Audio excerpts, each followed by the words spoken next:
Putin doesn't like Soviet Union. He doesn't like the communism. He's looking back to the Tsarist Russia. He's going, beyond that. And Peter the Great, Catherine the Great, these are the guys he's looking up to. Right? So, and unfortunately, here's my point. Unfortunately, it's not only Putin that has these ideas and its views about Russia's rightful place in the world. There is a strong support in the Russian society. Thanks for tuning into the CDA Institute's Expert Series. For this installment, we spoke with the Swedish ambassador to Canada, Ahlin, about Sweden's NATO accession.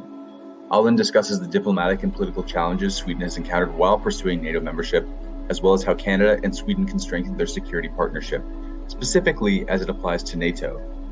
Ahlin also discusses Russia's relationship with Sweden, as well as Putin and Russia's future. Ambassador Ahlin, it is an absolute pleasure to host you. Thank you for joining us for the CDA Institute's Expert Series. For my first question, I'd like to ask about the process that has been involved with Sweden's NATO accession. Could you describe some of the challenges Sweden has encountered as it seeks to become a member of NATO? I would like actually to start with a little bit of an historical overview. Because 1809, Sweden started to be a neutral country. And why? Because the people of Sweden were extremely tired of wars and wars and wars. Sweden were for many, many years a kind of an empire in Europe, right? But we lost the war in 1809 and we lost Finland to Russia. And people were sick and tired of going to war all the time. So that was the starting point of a neutrality policy.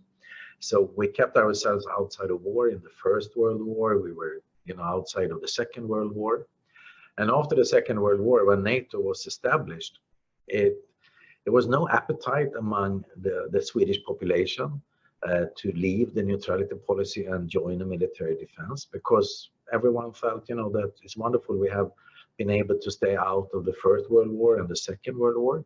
But there was also another issue, and that was that the Soviet Union demanded of Finland to have a kind of a solidarity and friendship pact.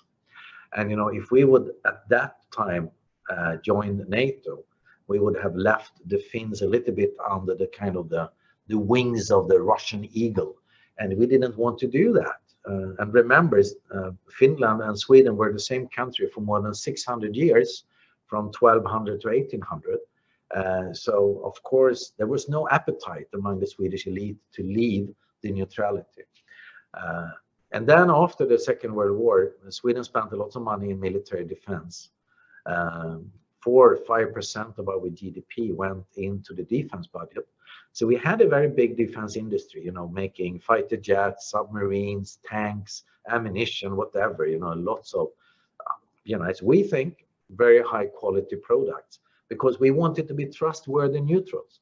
I mean, we couldn't just buy the stuff from Soviet Union or Warsaw Pact or buy it from NATO. We wanted to have our own capacity since we were neutrals, right? So we spent a lot of money.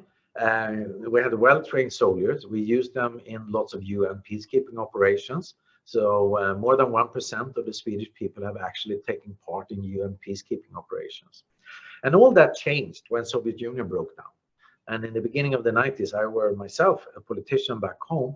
And in the beginning, we felt that, wow, this is a new world we are entering into. The big enemy, the Soviet Union, is gone. Warsaw Pact no longer exists. So let's use money from the defense and put that money somewhere else. So we said, we take money from our external defense to the domestic defense, more to police, judiciary system, and so on. And it was a broad consensus among the political parties at that time, to decrease the amount of money. Later on, in the 90s and at the beginning of 2000, some saw it early, some saw it a little bit later, but we started to be nervous about what Russia is actually up to, because we all thought, that Russia would like to be as all other European countries. They came to us and studied and, checked our labor market policies, our pension system, and so on. But we realized that Russia is actually beefing up its military. They are talking more and more about the rightful place in the world. The kind of longing back to the Russian Empire started to be more and more visible. So the debate in Sweden started, that we might need to increase the defense spending. And so we did. But we also realized that it costs a lot of money to be on top in every area. And since we have taken away lots of the defense structures in the beginning of the 90s or in the 90s, it was really hard to do all that again with reasonable amount of money. And then the discussion started if we should work together with Finland to have a very close cooperation with Finland, because our forces, our materials, our soldiers are very complementary. So that was the way of making more bang for the bucks working together with Finland. And that was pretty much from left to right in the Swedish society, a strong support for doing that together with Finland. But of course, in December last year, when Putin and Lavrov, the Russian elite, said that Sweden and Finland should not be allowed to choose its own path when it comes to security policy, everything shifted extremely quick, of course, in the debate. Both, I guess, Finnish people and Swedish people felt like it's not up to Putin to decide over Sweden. And that was the starting point of a very rapidly growing debate about joining NATO. And the same in Finland. And since Sweden and Finland have been working very closely together for many, many years, it was a no-brainer that we want to go hand in hand and applying for a membership of NATO. So this was the background and why we so swiftly could change from neutrality policy first, then military non-alignment after the Soviet Union was gone and Warsaw Pact no longer existed, into applying for a NATO membership together with Finland. Okay, so that's where we are today. We look upon it like this. We think NATO is the backbone of security for the transatlantic area. We think we can contribute a lot to the security in the NATO and in our neighborhood. Sweden and Finland are, having a great capacity, well-trained soldiers, good armies and so on. And it's actually up to NATO to decide if we should be allowed to be members or not. And the NATO rules are that every country needs to accept, and ratify and deposit the ratification instrument in Washington. And when everyone has done that, we will be full-fledged members. And I have a very humble attitude to this. That's the rules of NATO. We are applying to be members. We know we don't have a right to be members of NATO. It's up to NATO to decide. Of course, we do believe, everyone, that we really fulfill all the criteria that you have on NATO member countries, okay? At the moment, there has been a very quick ratification from many countries. I think there are 28 countries now that have ratified, and we are only waiting for Turkey and Hungary. And there are, of course, different reasons why they are not yet there to ratify our membership. Turkey, which and Sweden fully acknowledge have legitimate security concerns because they are affected very much from terrorism. We fully understand that. They have put demand on us in Finland, and we have had this kind of trilateral agreement with them. What we can do to see what the Turks do want from us, and see what we can do to address the legitimate security concerns that Turkey has. And the last meeting that we had with Turkey, they put a press release afterwards where everyone agreed on that Sweden and Finland are taking steps forward in fulfilling this agreement that we have together. So we are on the track working with the Turks, and see what we can do. And there are lots of different layers in this cooperation with Sweden, Finland, and Turkey. But I think we are going in the right direction. How is Canada supporting Sweden's NATO bid, and how can Ottawa improve upon its security partnership with Stockholm? First of all, we are extremely happy that Canada was the first country to ratify and deposit the instrument into State Department in Washington. So Canada was the first country saying, yep, we accept Sweden and Finland as members. We are very thankful for that because it's really important to get the momentum, to get the snowball rolling, so to say. And Canada was definitely one of the countries that took the lead in that, telling all the other NATO countries that, be quick in your ratification. We really want Sweden and Finland to be part of it. When? Because I'm sure we will be members of NATO. So when we will become members of NATO, there are lots of areas where we can cooperate with each other. I know Canada is very much interested in, the Arctic issues. You will have 2 more NATO countries that are Arctic, and there is a lot of cooperation and training and things that can be done between Sweden and Finland, Norway, Iceland, Denmark, and Canada, of course, in that field. But also that Sweden and Finland can take a broader responsibility around the Baltic Sea. And I'm really thankful for what Canada is doing in Latvia when they're leading NATO's enhanced forward presence there. That's really good.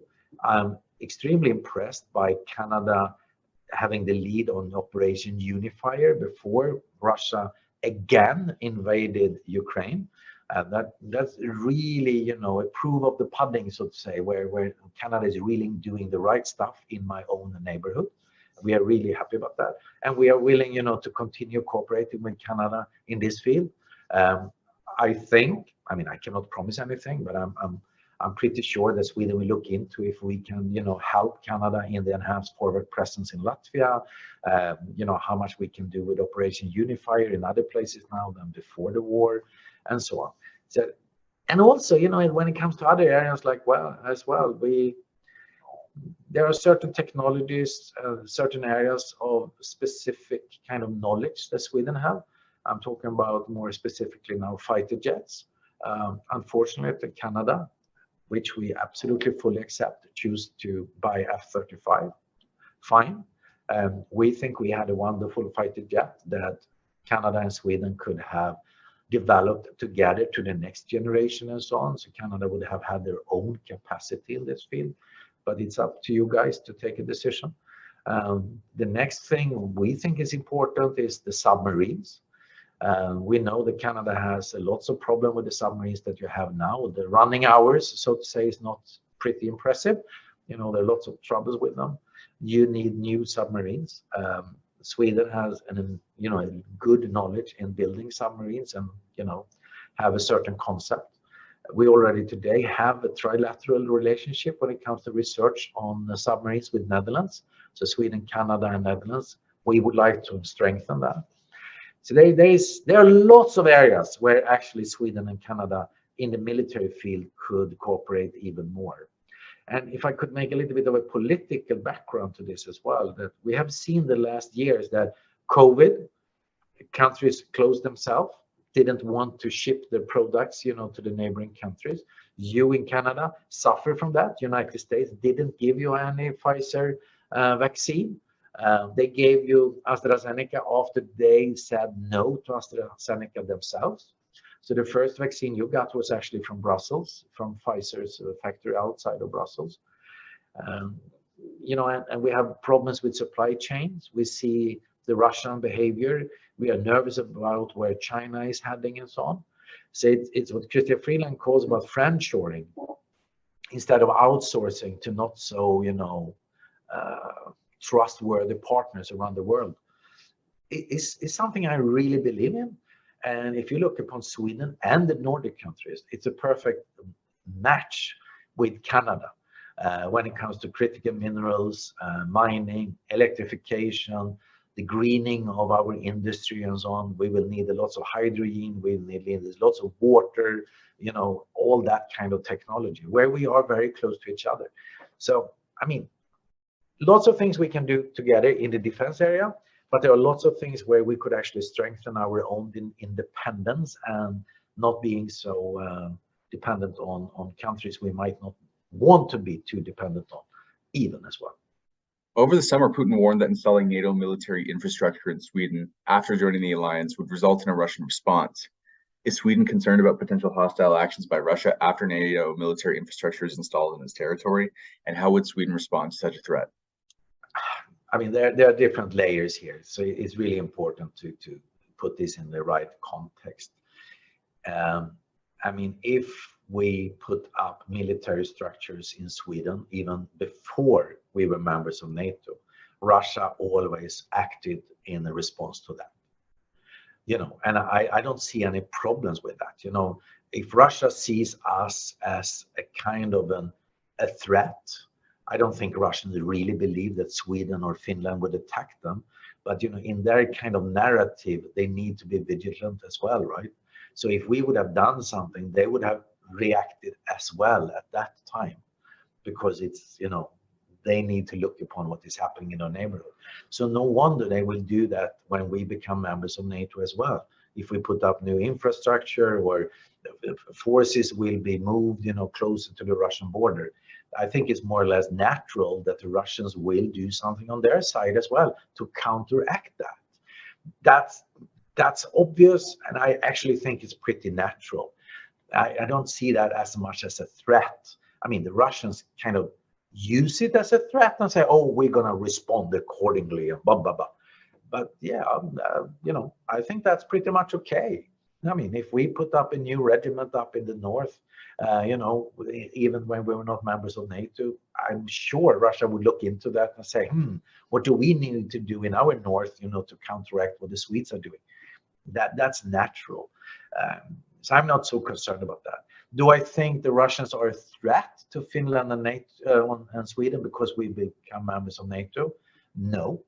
I mean, I have been traveling in Russia a lot. I was a politician before I became the ambassador. I know a lot of these Russian politicians.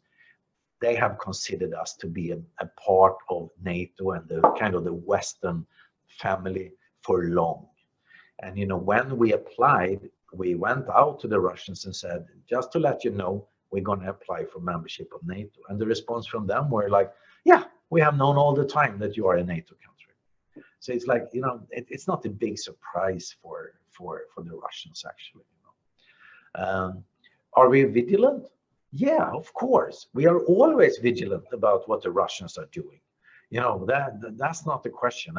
And when we are not NATO members or when we are NATO members, we are always vigilant about what is going on in Russia. And we will continue to be that. And actually, I think here is actually one of the benefits of having Sweden and Finland into NATO. We are pretty good, on looking into what are the Russians doing and what is happening in Russia and so on. Remember Finland, they have this kind of cooperation with Russia where the two presidents meet. I think it's 2 times a year. It's not many Western leaders, that sit 2 times a year with Putin and have long meetings and discuss through things. So, I mean, in that case, Finland has a kind of a certain political dialogue with Russia that very few other countries do have. And there are lots of other areas, of course, where we know a lot about what the Russians are doing. So I'm not super nervous about it, okay? I think it is pretty normal. I understand that the Russians is trying to, threaten us and like that, but it's pretty much natural. We were nervous about the time when we applied for NATO membership, about disinformation and lots of Russian activities in Sweden and Finland. We didn't see much of it, to be honest with you. We didn't see much of it. Reports have come out saying that Putin has been unable to placate competing factions within Russia who are placing pressure on his regime. I'm wondering if you can comment on what you think Putin's prospects are for survival, along with the response of the Russian elite to the latest developments in the war. Unfortunately, I have a very bleak picture about Russia, Putin, and the future, at least in the nearest future. First of all, I was very much active myself in Russia after the Soviet Union broke down. I give you a little bit of an overview of what I have felt myself. This is my personal view now. This is not the Swedish embassy or the Swedish government view. This is my personal view. But when I was traveling there in the beginning of the 90s and more or less until 98, 99, every Russian you spoke to were extremely eager to learn from Sweden, UK, US, Canada, Germany, how to create a better society, how to fix the pensions, the labor market, and get new jobs and diversify the economy and so on.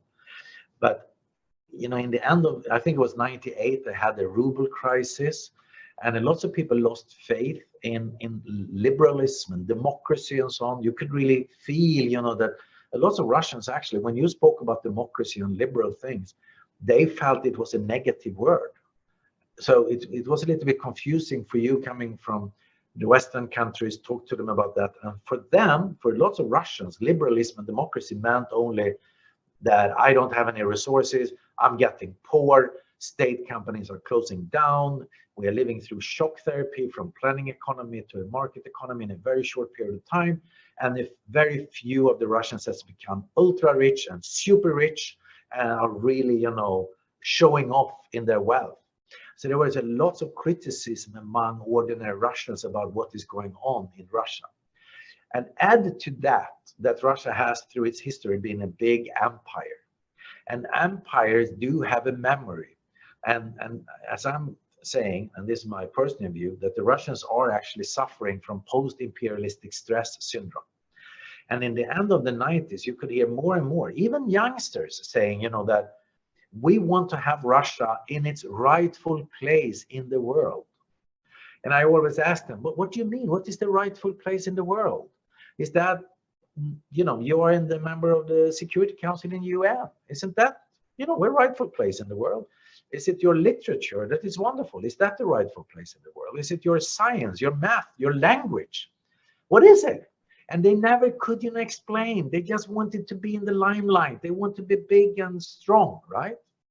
And then Putin, came into power, and he started off very harsh against the minorities and things inside Russia.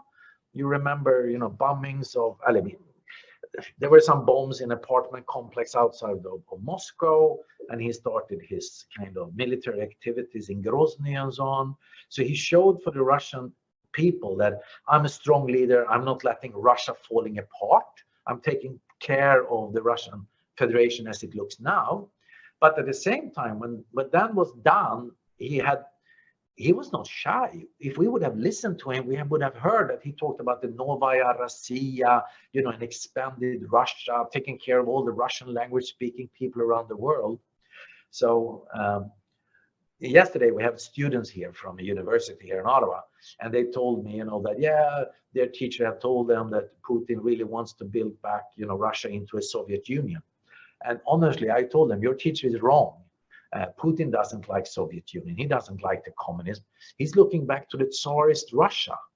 He's going, beyond that. And Peter the Great, Catherine the Great, these are the guys he's looking up to, right? So, and unfortunately, here's my point. Unfortunately, it's not only Putin that has these ideas and its views about Russia's rightful place in the world. There is a strong support in the Russian society, because of the post-imperialistic stress syndrome. They look upon themselves and they don't want to be this poor country that no one is really, listening to. They want to be a strong force in the world. So even if Putin is gone tomorrow, I'm not super sure that you will have a new leader that will be more Western or more democratic. It can even be worse. We can have wishful thinking in the West, saying, oh, there will be a quick change and so on in Russia. I'm a little bit more pessimistic personally. There is a strong support still. The war will continue for a long period of time. The most important thing for us is that we will help Ukraine to win this war, because the only way to I think, to get the Russians to understand that they need to focus on their own country, to build their own country, instead of invading other countries, is that they lose in Ukraine. So they understand it. Now, I really think it's important, since I was a member of parliament and I was the speaker of the Swedish parliament before, I really think we need to understand that the democracy is backpedaling in the world. Authoritarian regimes are winning ground. When we have UN conferences nowadays, we are afraid of them because we think that the result we had at the last UN conference might be, not as successful in this year's conference. We're going in the wrong direction. And I really think, as you have a Canadian audience, I really think it's time for democratic countries around the world to come together and say, we need to fight back. We really need to combine our forces and really fight back. It's not enough of defending democracy any longer. We need to be offensive. We need to really show that democracy is the best way of ruling a society, and we need to do better. We need to cooperate much better, and we need to be out there and really be tough in the international cooperation. That's also where I think the Nordic countries, Sweden and Canada, could do a lot more together.